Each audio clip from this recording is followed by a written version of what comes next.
সুপ্রিয় অভিভাবক, গ্রীষ্মের এই তাপমাত্রা শিশুদের জন্য বিপজ্জনক হতে পারে।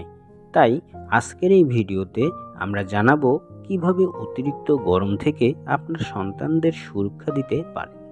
চলুন শুরু করা যাক। প্রথমে নিশ্চিত করুন যে আপনার শিশু পর্যাপ্ত পরিমাণে পানি পান করছে। গ্রীষ্মকালে শরীর থেকে প্রচুর পানি বেরিয়ে যায়, তাই শিশুদেরকে নিয়মিত পানি ও হাইড্রেটিং ফুড যেমন ফলের রস, শসা, তরমুজ ইত্যাদি খাওয়ানো। দ্বিতীয়ত, শিশুদের হালকা, ঢিলেঢালা ও সুতির পোশাক পরিধান করান।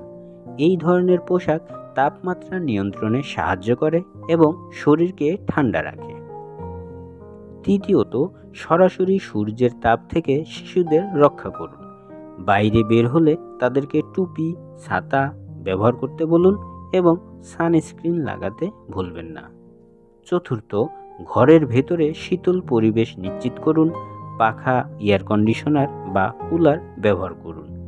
দরজা জানালা বন্ধ রাখুন যাতে ঘরের তাপমাত্রা না বাড়ে। পঞ্চমত, দিনে গরম সময়গুলোতে শিশুদের বাইরে না নিয়ে যাওয়াই ভালো। সকাল ও সন্ধ্যার দিকে তাদের বাইরে খেলতে দিন। আশা করি এই টিপসগুলো আপনাদের সাহায্য করবে। আপনার সন্তানের সুরক্ষা আমাদের কাছে সবচেয়ে গুরুত্বপূর্ণ।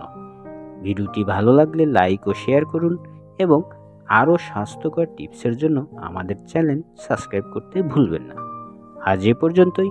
কথা হবে পরের কোনো এক কুইজে। সে পর্যন্ত সবাই ভালো থাকুন, সুস্থ থাকুন। আল্লাহ হাফেজ।